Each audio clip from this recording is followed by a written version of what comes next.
Hello everyone in the DoubleDM nation. Emil back here again with the pre-show to get you all up to date with DoubleDM news. First up, we are so close and maybe have even surpassed already 1,700 followers on Twitter, and for that we thank you all. Seriously, thank you. Next up is the world building panel. I know I said it will be out soon and I'm working as fast as I can on it. It will be just a few more weeks. I'm just tweaking a bit and it should be out in a week or 2 or 3. Don't hold me accountable on that. Also, we have moved even more pieces behind the background and have some awesome stuff coming up in the next couple of weeks and months. One is the one-page RPG I'm writing. I have the idea and a few things down already. And in a few weeks, I might release the first version of it. For updates, head to Twitter and follow us there. But we have so much more behind our screens cooking. Just wait a little bit longer, guys. And with that, the only thing left to do for me is ask you guys to throw us a nice review so we can beat the algorithm and get our show out there. With that, enjoy episode 27 of DoubleDM Story Twists.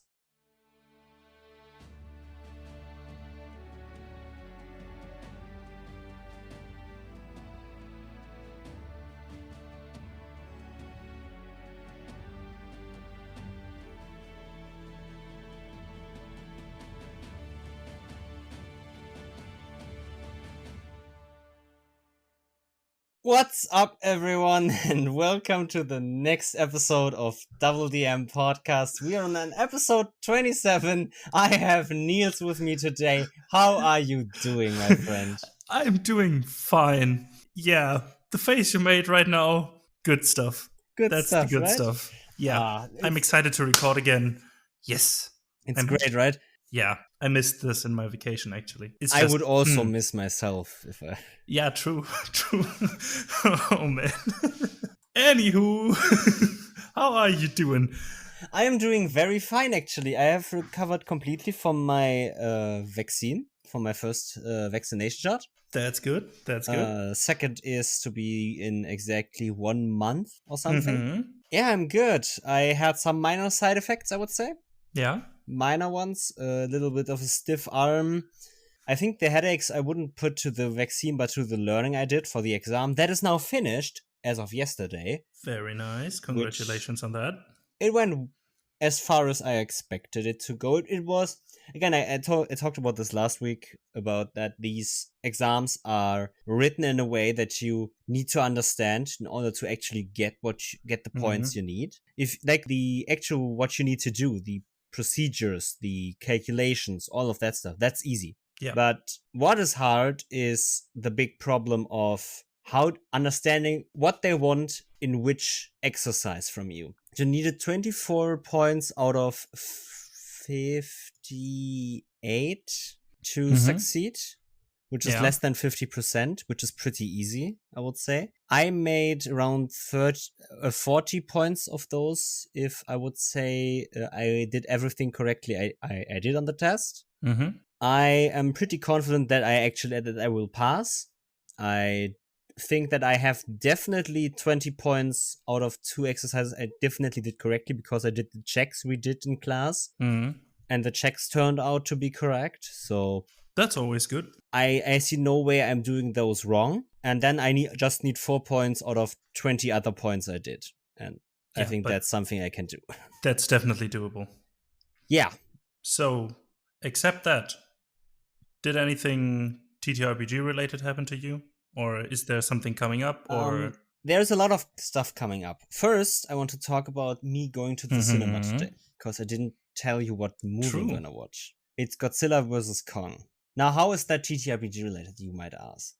I have started, like, before watching the movie, right? We're recording before I'm actually watching it. Started thinking, like, the movie is a movie where Godzilla and Kong fight.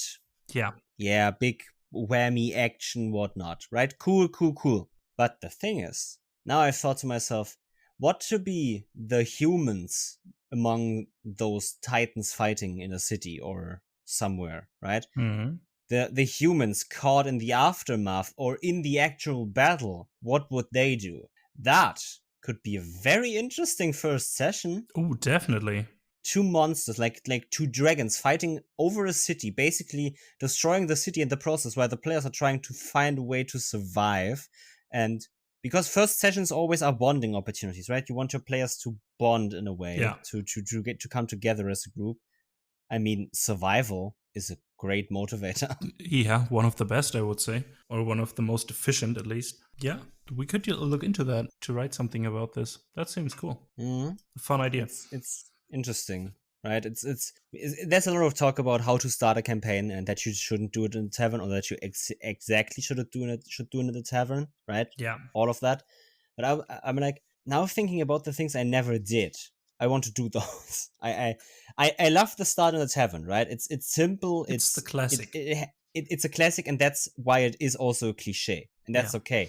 I love doing those, but I also start thinking about, what if I put two adult dragons in the skies fighting while the players level 1 try to survive on the ground, the aftermath of smallen bits of like a fire beam that goes through the city and basically eradicates a whole block of houses, and the players are running over there to help the people that are screaming and burning inside. And that's interesting because the monsters create an intense scene, but aren't the focus of that scene. Yeah, but just sending flying, burning debris everywhere and just trying not to die in that situation, and maybe save as many people as humanly possible for the players.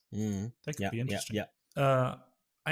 Something for me happened as well, because I already are vaccinated, and so is most part of my one of my groups. We had the first in-person session again after over 1.5 years, and it was, I loved it. It was nice. Yeah, I got ravaged by mosquitoes in the process because we were playing in a garden outside, but a soul for a soul, it was worth it. A small price to pay for salvation. Yeah. But yeah, and actually something regarding to our today's topic happened in there. So, nice. What is our today's topic? Well, I still have something to talk about in the recap. Oh, you have? Yes, I do. Yeah, hit me. I have 3 sessions coming up in the next week. All right. Next week from now today. One on Friday, one on Sunday, one on Tuesday. Yeah, the Tuesday one I'm in. First Friday. We come back after a long pause because our DM had exams, and after that, basically the day after his exam began the time where I was like, well, now I can't really play because I have exams. So this week is the first we can actually play again, because none of us have anything to do anymore, university related. And it's gonna be great because it will probably be us carrying on an assassination plot. Ooh, interesting. On a high value target from the Empire. Interesting, yeah. The Sunday session is my Phantoms of Chaos one, where my players have just entered the temple and are now trying to find a way to survive in there, to lay down for a night's rest, because they are basically all 1 HP. No spell slots left and completely wrecked. There is a stalker running around in the woods, which are these Gloomstalker Rangers I have, which is basically a private conclave of highly trained Ranger rogue assassins. Very interesting stuff. And yeah, my players now have fled into a temple and now hearing whispers in the dark from the walls, from the tunnels. Nice. What will they find in there? I still have no idea. I need to prep that stuff. But yeah, it will be fun. And then Tuesday, the Witcher session with you in it. Yeah. Gonna be a fun one. Definitely. We ended just before some gnarly big beast would have come out of the cage, I think it was. Out of a cage, out of the darkness. You just found out a lot of information about the doctor and his journals. Yeah, last session was a lovely lore dump. Nice. And yeah, we're nearing the end of that mini campaign. Yeah. It was awesome, or it is still. So I'm excited. I'm excited how it turns out in the end. If we are competent enough or not, let's see about that. I mean, I don't know, but like it's only 2 or 3 sessions more. Yeah. And since I know I'm finished with everything, I am planning on getting that more or less done quickly with you guys. Yeah. Not because I want it to end, but I want it to be. I want to feel it now, right? I want it now. I want everything now from this point to the end. I wanted everything at the same time. Yeah. Yeah. So, our topic today, right? yeah. About plot twists and reveals. Mm-hmm. Then These certain story moments that everyone loves to hate or hates to love. exactly this. So let me ask you. Seems pretty simple. What are they? Generally they are moments your players don't expect. Mm-hmm. Moments where crucial information is revealed.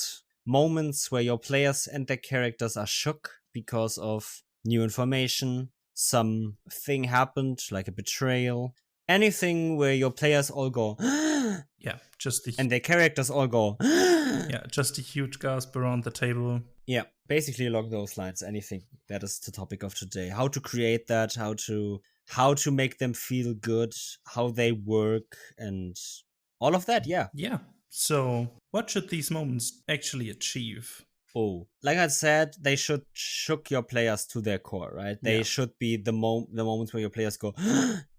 So they should catch your players off guard. To keep them on their toes. These moments should be more or less less unpredictable. They should become when these moments are unpredictable, your players have no way of preparing for them. Yeah. And have to react in the moment, which is a great story opportunity. Definitely. Having your players act in the moment.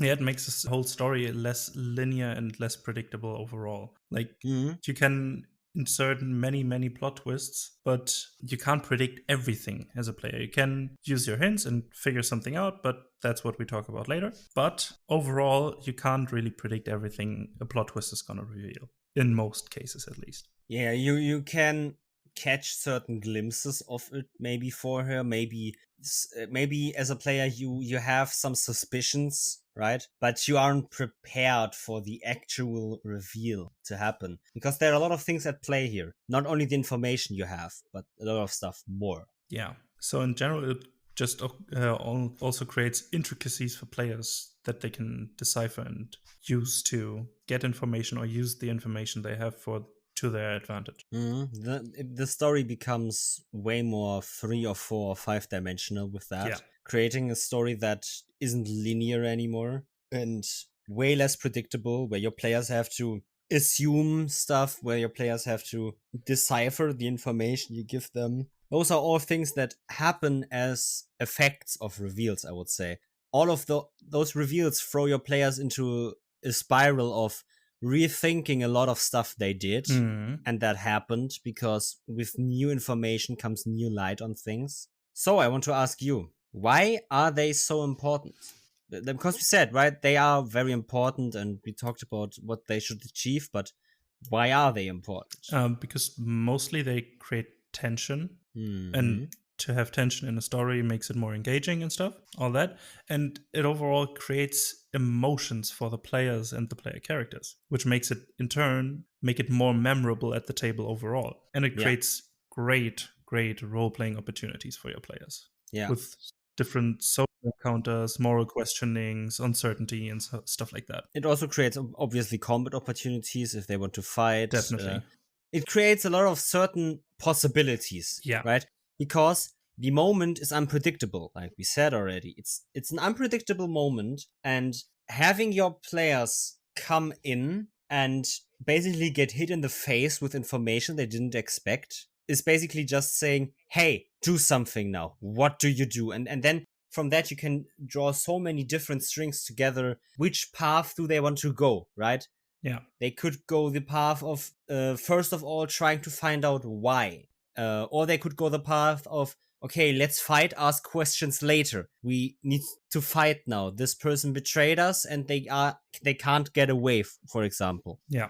Now, because they are basically moments after which you stop preparing, I at least do that always. When I have a reveal, I more or less plan to the reveal, and after that, I don't have anything really prepared for now, because they are good cliffhangers, right? They definitely are amazing cliffhangers. Ending a session on a noble saying, hey, I'm a cultist, gives your players time to think about what they should do, gives you time to plan out the possibilities a bit, but also gives your players tension for the next session. They want to be there the next session to play again. And that is the amazing part, right? Yeah. It just keeps the engagement damn high. And Yeah. overall, these plot twists and reveals, they just throw the party off the pre-constructed plans they had. They just turn them on their head, and they have to be right on their toes to keep thinking quickly about the stuff they wanted to do and how they can achieve this with the new information they just got. Yeah, they get any kind of new information that is shocking, and boom, all of their plans go out of the window most of the time. Because if you reveal a noble is part of the cult, and that is a good friend of the party, they probably told him a lot of stuff. They handed information to the cult. So how is their story now gonna change? Because now they might live with the guilt of tipping off the cult against the army moving against them, and they would question everyone around them, and you create a lot of different ways anything can go, and that's why they are great. Because if you have a lot of possibilities where stuff might lead, that shows your players have agency. They can choose which path to go. And again, I want to emphasize this. In my opinion, there is not much in these games that is better than player agency. Definitely. It just makes it more fun for everyone at the table most of the time. Mm-hmm. So basically, we talked about what they are, why they are important, and what these moments should achieve. But now we come to a big part. Mm-hmm. How do you set them up? Oh. Or how could you set them up? Well, the first thing about them is players shouldn't know about them. Like, that's the whole point of them, right? Yeah. Your players, if they know about them, you can't make it interesting enough for it to be actually a revealing plot twist moment. They should, or they are allowed to suspect something, right? They could suspect out of certain past subtle hints that the noble is indeed a cultist, but they shouldn't know it already, right? Yeah, it shouldn't be set in stone or be confirmed. Like, it shouldn't be set in stone for them. Exactly, that's right? what I meant. For you, yeah. It could be confirmed or not, but for them, if it's a confirmed fact for them, you are not handing them new information. Again, this is all about revealing certain information that is so shocking that your players get thrown off. Yeah, and that is the shock moment. But what you could do if the players have suspicion and act on their suspicion to find out more, you can reward them with the possibility to plan ahead, for example. Or the information itself already. Exactly. Like before the actual twist happens. Exactly. But with everything, if you have information, you can make better plans. So if you already know that the noble is a cultist, but go to the ball anyways, you can set a trap, for example, something like that. It just gives your players opportunities, and as a reward for taking up on those subtle hints and investigating them. That could be one thing. Yeah, for example, with the ball, again, if they suspect the noble to be a cultist, right, and they get invited to a ball, maybe take a dagger with you as a precaution. Yeah. Maybe try to find a way to smuggle in your weapons. Mm-hmm. All of those could be good preparations for a party that expects to be ambushed. Yeah, exactly. Another point for me is planning beforehand. Mm-hmm. These moments should not feel forced. That's the most important part, because if they feel too forced, they are a haha got you moment, right? And we don't want that. We don't want our players to feel like they did something, and no matter what they actually would have done, this would have still happened. There was no way to either prevent it, to stop it, to find out about it before. They need to feel satisfying to you and the players to actually be good moments. Sure, you can shock your players with a haha got you moment, right? That you can do that because they didn't expect it, because nobody can. Making the noble a cultist just to spite your players isn't gonna help you. But thinking about this, okay, the noble is turning slowly over to be a cultist. They are slowly realizing that the cultists are actually right in what they say. So they become one. The party knows this noble beforehand already. Like, right, the noble just slowly becomes over time, becomes a cultist. And the party shared more and more information with him. And the noble gave that information back to the cult. So they were feeding the information to the cult, right? Yeah. That slow process of the noble becoming more and more cultist in a way, that then feels natural to reveal at some point. Yeah, it just feels organic. But when you think just to spite your players for killing your red dragon monster too quickly, haha, that noble is now a cultist, right? Where is the fun in that? Yeah. I don't see it. Definitely. Sure, if your players don't suspect anything, And this reveal is still there. That's again a thing. Like, it just shouldn't come just as a moment you want players to experience the shock. They also should have a significance to them. Yeah, and obviously you should hint those things subtly way beforehand. I mean, even if you don't, like, right, this novel could be so good at hiding that fact that there are no hints. That's still fine in my opinion, only if that moment is really significantly important to the actual story you want to tell, and not just ha ha ha, I have fun with this. Yeah, exactly. And I think you need to find the right moment to do these reveals or reveal the plot twist. Because just saying it in a random time during the story where it has no real other impact is kind of lackluster, I think, because it doesn't spark any interesting actions from the players. Sticking with the noble thing, if they just travel around the city the noble lives in and then just get a memo from the army, yeah, the noble is a cultist, turns out, it just doesn't feel satisfying enough because the timing wasn't right. But if they were invited to the ball and there the noble turned out to be a cultist, that's fine. They were there, like, the players need to be there in the moment. What could be fun, though, is they get a memo from the party who have been known to be the protectors of that noble, as bodyguards or whatever. Could be a very fun first quest. They get the memo, hey, we have taken him into custody. We suspect him to be a cultist. Do you want to weigh in on that topic? The players go, no, he's not a cultist. We will be defending him. Yeah. Turns out, he is a cultist. And you just defended a cultist. Turns out, you maybe not be cultists, but you are accessory to the fact that he is. Yeah. You helped him. You helped the cultists. How can we be sure you are not cultists? That is a great reveal moment in it of itself, right? You have this noble, they are suspected to be a cultist. Your players say no, they can't be, we know this, they are our friends. Hey, they are, right? Maybe you guys are not as good as you thought. Yeah. But your players are. And there we are again with the moral quandaries that some reveals may inspire. Yeah, your players start to think about a lot of, like, your players and the characters, obviously. They start to think, okay, who can we trust, right? We were just betrayed. I had this, my players were betrayed in a game, and they basically questioned everybody for like 3-4 sessions after about anything. They didn't believe anything at face value. They always were like, can we actually believe it? Where do we got that information? And they went back and questioned so many informations they got, because they were like, okay, could it be that this information was just given to us by this NPC? Because if so, we can't believe it anymore. We need to be distrusting. And that creates a very interesting snowball effect, I would say, because your players start to think about the information. They insert the new information, the actual correct one they have, and with that could connect new dots and go into complete different direction in the story, because they have new information that leads them somewhere entirely else. Yeah, they just start fact-checking what they already had to base new plans off of that new information they got. Like, as an example, they have a ciphered note, like an encoded note. That note has a name on it and a location, right? Yeah. They brought that to the noble, and the noble deciphered it for them and told them, yeah, that's Temple X on the map.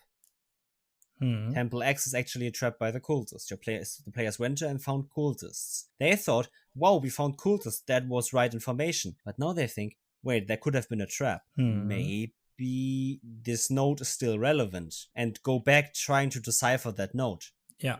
Going into a complete different direction, but you as the DM planned, not necessarily planned, but knew that direction, right? You had that note, and maybe at that point you really thought this noble wasn't going to be a cultist. That is fine. You can change your story on a whim, just not make it as an adversarial DM, right? Don't be an enemy of your players. Be their adversary, right? That's why I don't like the word adversarial DM, because you should be someone that presents challenges to them. Definitely. You should be fair. You should also be a fan of them, but you shouldn't be just an enemy to spite them. Yeah. And That's the thing. You can't change that story on a whim because you think it will fit better. And then this node becomes relevant again because the node now points to a new different location you can think about. Something new. Maybe it's a hide of an actual cultist leader that the noble didn't want the players to find. That's interesting. So yeah, this information doesn't need to be crucial in and of itself. It should have just a crucial impact. Right? It could be simple, this noble is a cultist, blah blah blah, but the information that noble gave to the party now gets looked at in a completely different light. Yeah. Your players will question everything they got from him, and that can be the crucial information in and of itself. Yeah, and if you plan something like this, you obviously need to know what your players and your player characters know to plan around these. What can you reveal to them to make it an interesting story or an interesting information scattering? Yeah, well, you definitely need to find out what you actually want to reveal to them. Any information they have can't be revealed to them because they will just say, well, we know that. Yeah. You need to ask yourself the question, what can you reveal to them? What significant thing can you do to shock them? Yeah. What part from the information they have can you take and twist it in a way that shocks your players? Exactly. Or which information you will give to them is twisted in a way that it leads to a twist, right? You can also plan that way ahead of time. Yeah.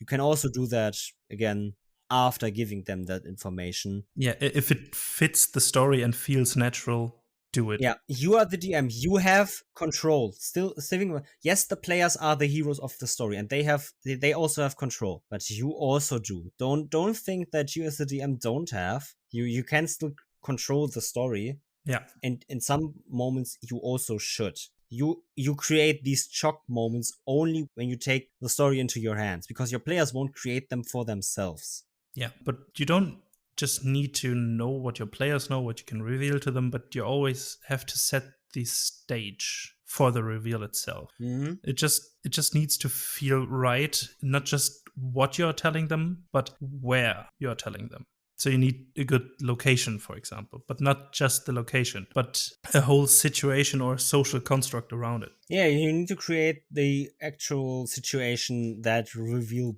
will be in, right? As we talked about, the noble with the ball. The ball is the stage. Exactly. You have a formal meeting with a lot of nobles and a lot of people, a lot of diplomats, and the party in the middle. They get invited from the noble. He wants to show them the high life of society, but actually he wants to trap all the nobles and the party at the same moment in a room and use them as a sacrifice or something. Something like that, yeah.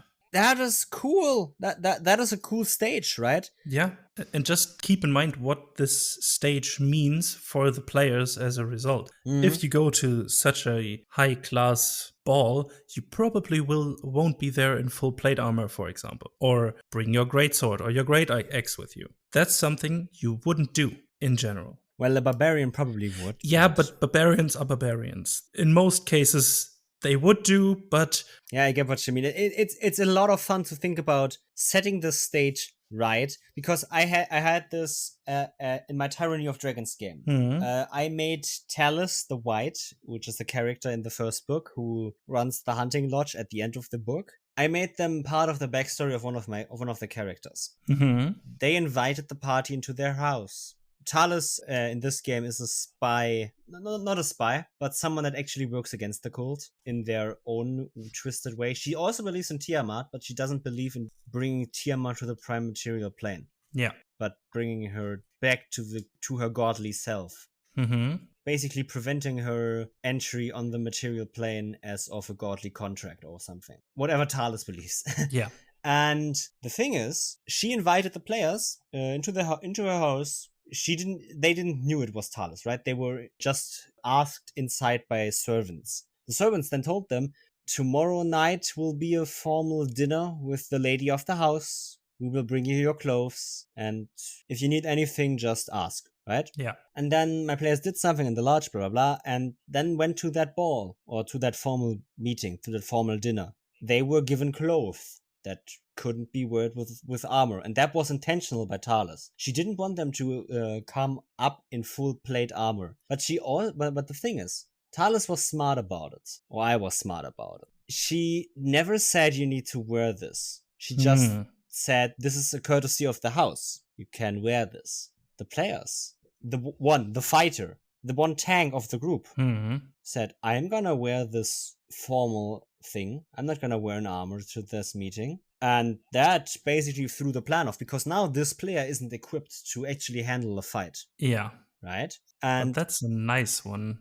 Talis never said, this is what you need to wear. She never wanted to force anything on them, because she knew if she would do that, that would come off as hostile. And that would have been bad for her case, because her case was, work with me to destroy this cult. Yeah, but just suddenly saying, you can wear this, I will supply you with this. Yeah, never saying you have to wear this or you are not allowed to wear the other thing. Just saying, hey, I have brought you nice clothing. Why don't you wear it? Yeah, it's something like, don't press the red button. The first thing is you do press the red button in general. But this is the exact opposite thing. That's nice. Yeah, not telling them anything, letting them make their own decisions, making it feel like they are because that was what Talis wanted. She wanted them to feel in control. She wanted them to feel relaxed, because that is the moment she can better talk to them.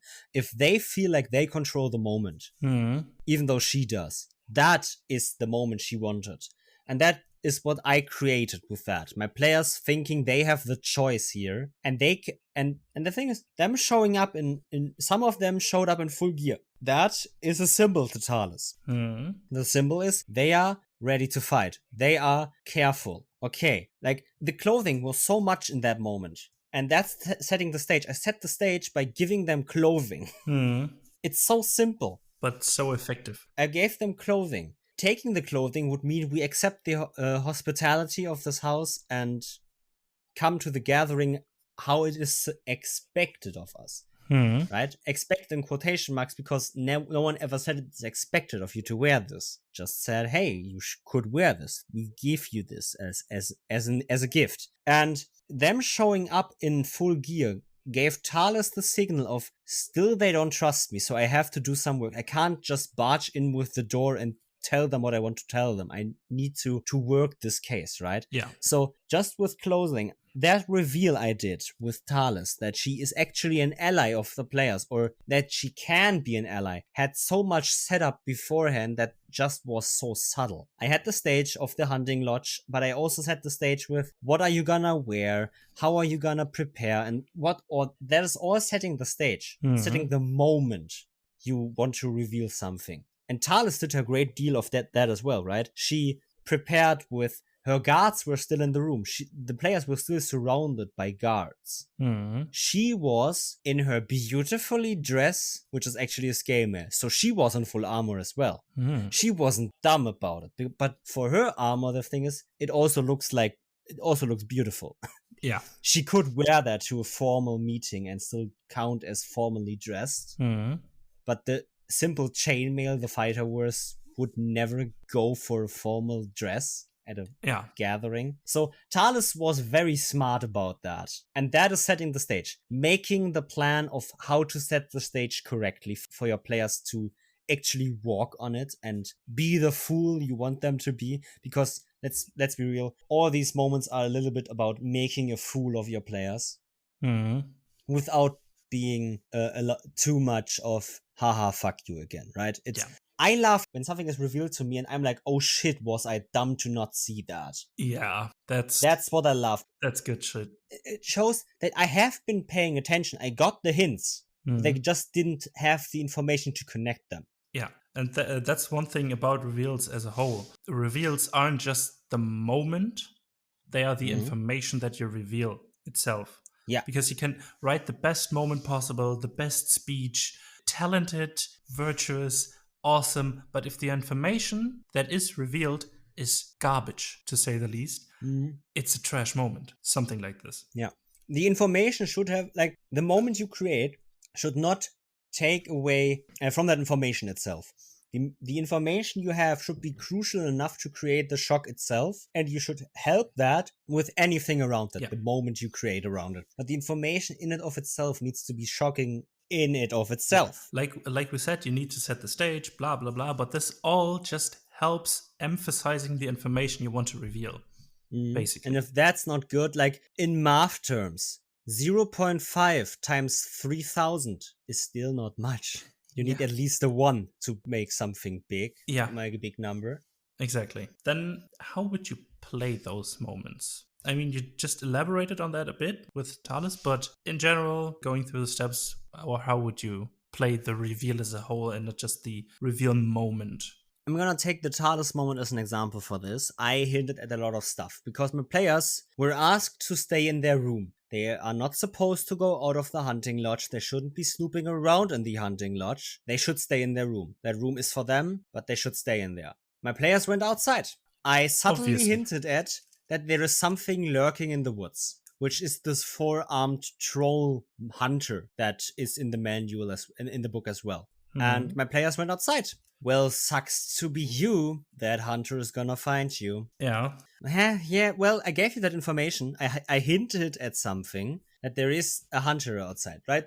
But that's side information. The actual information was inside, right? Because they heard some screams. They were like screams. And like, yeah, you hear screams from down below the hunting lodge. And then they were like, okay, wait, are they holding prisoners here? Are they torturing someone? And I'm like, you hear screams. That was a subtle hint at, yes, prisoners being tortured in the wine cellar under the kitchen. I subtly hinted after they found that out that because they went to the wine cellar and actually freed those 3 prisoners, I subtly hinted at that one of them is actually a cultist. With that subtle hint of that prisoner being a cultist comes the question, why would another cultist have a cultist chained up in their cellar, right? Why would she have chained up one of their own? That was the first thing I gave them. Thales isn't actually a cult member, or at least not who she's supposed to be. That dwarf was then killed by, I think it was a rock, the monster, and yeah, the big bird or the vulture. The big bird, I think. No, it was the vulture. Because it was there's a rock and a rock. It's confusing. It's a rock. It doesn't matter. Yeah, he was killed by a bird. Yeah. Okay. Yeah. And the thing was, when they brought that up in the Thales meeting, she was like, "Oh, thank God, my cover isn't blown," because that dwarf knew she wasn't a cultist, right? My players saying to her, "Hey, we actually freed your cultist prisoner," and she was like, "Oh, wait, what? Is he gone? No, he's dead. Oh my God." Thank God. And that moment was the reveal in of itself. Her saying my cover isn't blown. Perfect. That was the moment where my players went, wait, what? Wait, cover? Say what now? Again, please, from the beginning. And she was like, okay, well, cards are on the table now. Let's talk business. And that's the thing. I subtly hinted at she has cultists in her cellar. I also hinted that in her cellar is some sort of crypt that my players found, but that is also only important to the meta plot of that game. But I gave some subtle hints before the actual reveal scene would have happened as to what is going on. Not enough for them to actually piece this together simply, but enough for them to suspect that something is off. So basically, you were as subtle as you needed to be, but not so subtle that nobody would pick up on it. Yeah. That's basically a good description. Be subtle, but don't be too subtle and not too obvious. Being too subtle or not subtle enough in this situations is some sort of a walk on a mirror's edge. Yeah. You don't really... You have to find balance through testing, basically, to see how fast your players pick up on stuff and how they deal with these hints. You have to... You can't just use one formula that fits all. You have to tailor it to the specific party through different types of testing with the information that you hint at them. Definitely, yeah. Yeah. I would say that especially you have to find the most natural way to reveal the information. You can plan the whole ball scene, for example, with that noble example we had. You can plan everything step by step, right? But if it doesn't feel natural to your players because your players did an action that basically threw off your plan, you need to adjust, right? As always. You need to adjust the CDM. You need to make everything feel natural to your players and not forced. And regarding that, we already have a podcast episode if you want to listen to that. Yeah, it's improv. And also the one on improv versus railroading. Exactly. Those two topics tie into this especially well, because not planning to a specific point, then not having a plan at all, just you need the freedom of your improv to make the story or the reveal interesting or fun and natural. But you need the planning a bit to actually make the reveal information a good one. Exactly. And there's the thing. I would just say, ask yourself how it would play out, right? Just ask yourself the simple question. Okay, my players have now asked the noble into a back room to talk with him in private. How would that play out? What would the noble do now? Will he accept? Will he deny and just say, no, I can't, I have to entertain my guests? What would he do? That's the only simple question, right? That we always ask ourselves as DMs when players do anything. Yeah. What would happen? Now the most important part for me is immediately after revealing something. Immediately after you reveal that noble is a cultist, stop the narration for a moment. Just a second or two. Make a longer pause in your talking. Let that moment of shock sink in with the players. They feel the same shock as their player characters are right now feeling in the game. Yeah. Let them feel that shock and then pick back up with any actions, with what NPCs would do, what PCs would do, anything else. Yeah, that's something I did in the session in my in-person session on last Sunday. I am playing the Icewind Dale Rime of the Frost Maiden module, and there is a quest in a small fishing town where they have to find out information about a specific sea monster living in the lake right in front of the town. And they were venturing out into the lake or onto the lake, and they saw the sea monster down below, just making circles around their boats and just closing in on it, slowly but surely, like wolves do with their prey. So they have, with that, I hinted at, yeah, it is still some sort of beast, monster, or something like that. But if they then proceeded to not attack, but didn't leave the lake itself. So the monster attacked the boat, but then suddenly the monster spoke. And then I just stopped and didn't say anything after that. And the gasping around the table was just magnificent. They were just so, excuse me, what? The thing talked? It's a fucking dinosaur. How can it talk? And then we proceeded to play out the aftermath of that small reveal. It's on a much smaller scale than big plot twists, but it is some subtle things you can spray in. Yeah, that's definitely true. Again, just let the moment sink in with the subtlety of it or the overtness of it, putting this big information in front of your players, hitting them in the face. Now, recover from that hit. You will get your turn to act. Boom. Now what do you do? Exactly. So, big question after that is, after you have revealed something, after your players have dealt with that moment, what do you do now? What happens now? We talked about this already. Not much, actually. You let your players figure out what they want to do next based on that information they got. Yeah. There's a lot of stuff to think about now. Revisiting old information, informing other NPCs about this. Basically, let them find their path. They have a lot of paths to take because of that information, because they open up so many possibilities. Yeah, like we said all the time, in a TTRPG you have two driving forces, and right up to the point where the reveal happens, the DM is the most influential driving force in a way. Especially in this reveal scenario. Exactly. Yeah. You have to hand over the control solely to the players, because they now have new information and need to say to you what they want to do with that, how they want to act on it. Yeah, that just underlines the importance, or the thing we always say, that you don't write a book, you write a story together with a different driving force of the story. Yeah, but what you should also have is you should know how the reveal affects stuff, right? What certain parts of the story has been revealed, how does that affect past information, other NPCs, the situation in general, because again, reveals should feel shocking. They do that best when the situation changes, when everything changes, when nothing seems familiar anymore, especially in a dire way. But again, also important, reveals don't have to be always bad. Yeah. Again, with Talis was a good reveal. She revealed herself to be an ally of the players. Yeah, that's always... Keep in mind, don't always do bad things in reveals. I mean, you can. You could, definitely. But if you just do bad reveals in a way, you just train your players to think every time something is revealed that it automatically means it is a bad thing for them. But if you sprinkle in here and there are some good things that turn out to be true, it keeps them on their toes a bit more. Especially with the scale of reveals, because there are simple, small scale reveals and things that alter an entire storyline, if not a full campaign. Yeah. Right? You there's a lot of range. What do you reveal at what point, and what reveal do you want to have? That there's a lot of range you can do this from. So yeah, for reveals, know how it would affect information, what new assumptions your players will make, what information can now be disregarded.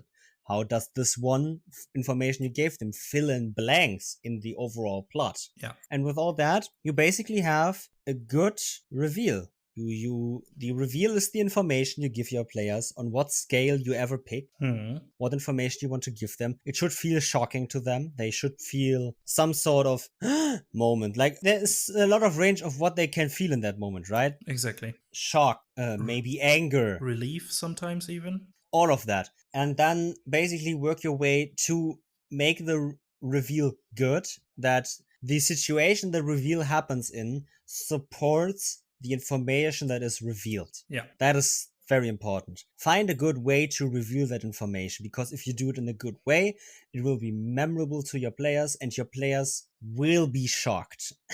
Yeah, definitely. I think that covers it. So thanks for listening. Follow us on our social media. Twitter is at DoubleDMPod, same as our Instagram. We have a Discord server. Come check us out and hang out with us, talk to us, all that. You can find the link to the Discord on our pinned Twitter post with the link tree. Yeah. So thanks for listening. Hear you on the next one, and bye-bye. Bye-bye.